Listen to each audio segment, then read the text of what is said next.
Are you ready for some thrilling news that could shape the future of our beloved San Francisco 49ers? With the 2025 NFL Draft on the horizon, the 49ers are eyeing some top-tier offensive linemen to bolster the protection for our franchise quarterback. Imagine a new powerhouse stepping onto the field, ready to take over and ensure Brock Purdy has the time he needs to lead us back to glory. Stick around as we dive into who the 49ers might snag at number 11 overall in the draft. Don't forget to subscribe and hit that like button to keep up with all the latest buzz surrounding our team. As we dive into the 2025 NFL Draft, the San Francisco 49ers find themselves at a critical juncture. With their first-round pick at number 11 overall, the stakes are high, especially after a disappointing 2024 campaign that left us all yearning for redemption. The question on every fan's mind is, how do we fortify this offensive line to protect our veteran quarterback Brock Purdy, who is on the cusp of a lucrative contract extension? Trent Williams has been our rocket left tackle for the past 5 seasons, but as he approaches his 37th birthday, we have to consider the future. Will he still be around to anchor our line? On top of that, with left guard Aaron Banks potentially hitting unrestricted free agency, the urgency to revamp our offensive front is palpable. Now let's talk about some offensive linemen who could make an immediate impact for the 49ers. First up is Kelvin Banks Jr. from Texas. He's a name that's been heavily mocked to us, and it's easy to see why. With an impressive 2.3% pressure rate across 1,300 pass-blocking snaps, Banks has shown he can handle himself against top-tier competition. Having him step in at left guard or even right tackle would not only provide depth but could also be a long-term solution at left tackle when Williams eventually hangs up his cleats. Then, there's Will Campbell from LSU. At 6'6" and 323 pounds, he's a behemoth on the field. The questions surrounding whether he's more suited for tackle or guard will certainly come up as we approach draft day. But make no mistake, his football IQ and impressive play against SEC defenses make him a candidate we can't overlook. If he's available at number 11, passing on a blue-chip prospect like Campbell could haunt us for years to come. Armand Membou from Missouri presents an intriguing proposition as well. Measuring just shy of 6'4", he may not fit the traditional tackle mold, but his strength and agility are undeniable. Membou could potentially transition to the interior, pairing with rookie Dominic Pooney to shore up our offensive line. The idea of having a young, dynamic duo in the middle could be a game-changer, and I can't help but get excited about what he could bring to our team. Josh Simmons out of Ohio State also warrants our attention. He's shown great agility at 6'5" and 310 pounds, and though his 2024 season was cut short by injury, his previous performance is noteworthy. With only 5 sacks allowed in 3 seasons, Simmons could be a fantastic addition to our tackle pool. The big question will be whether he can fully recover and prove his worth leading up to the draft. If he can, he might just be the steal of the first round.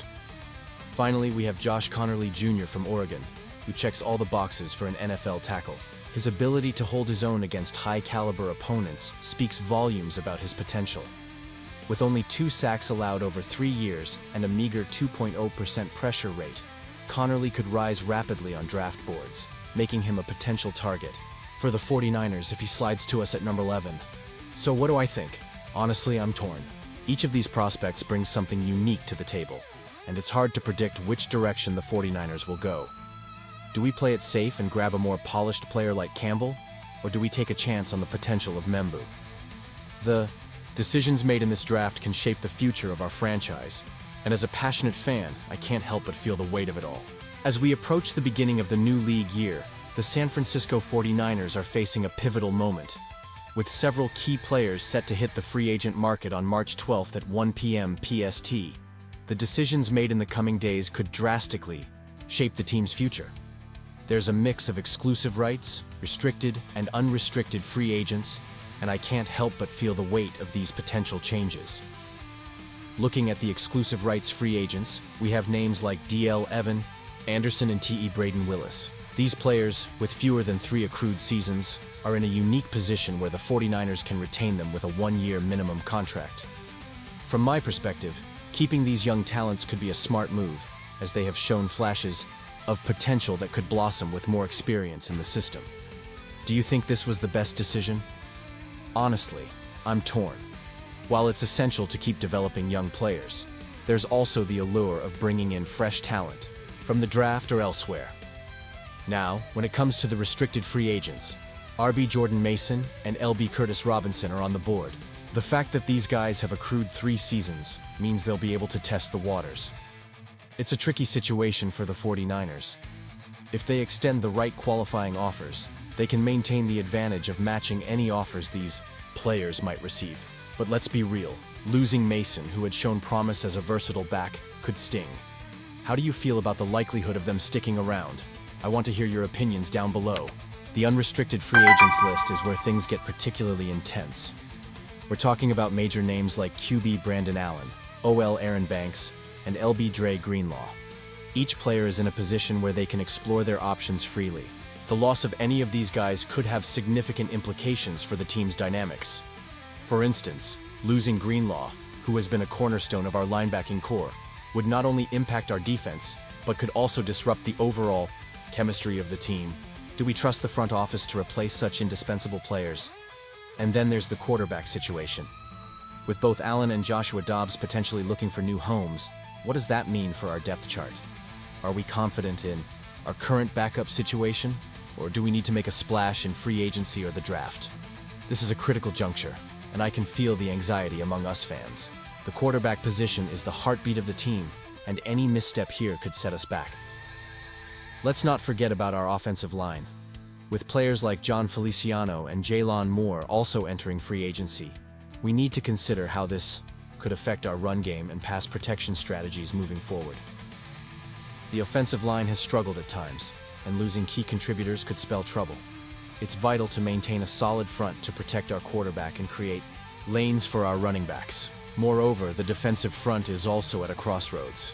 With veterans like Javon Hargrave and Tashawn Gibson Sr. potentially leaving, we need to ask ourselves, how do we plan to replace their experience and skill set? The defensive line is critical for our success, especially in a division that boasts high-powered offenses. As we dissect these impending decisions, we must also consider the potential for the 49ers to use franchise or transition tags. This is a strategic tool that the team can leverage to keep key players while still exploring other options. If they choose to tag a player, it would show a commitment to retaining that talent, which could be a rallying point for fans. But with the cap space being a constant concern, will they be able to tag the right players without hamstringing future moves? The roster turnover is always a part of the NFL landscape, and it's fascinating yet nerve-wracking to think about what changes await us. Each decision made in the coming weeks will echo throughout the season and could either set us up for success or lead to missed opportunities. And you, what do you think? I want to hear your expectations for how the 49ers should navigate this free agency period. Will they retain their core players or look to revamp the roster?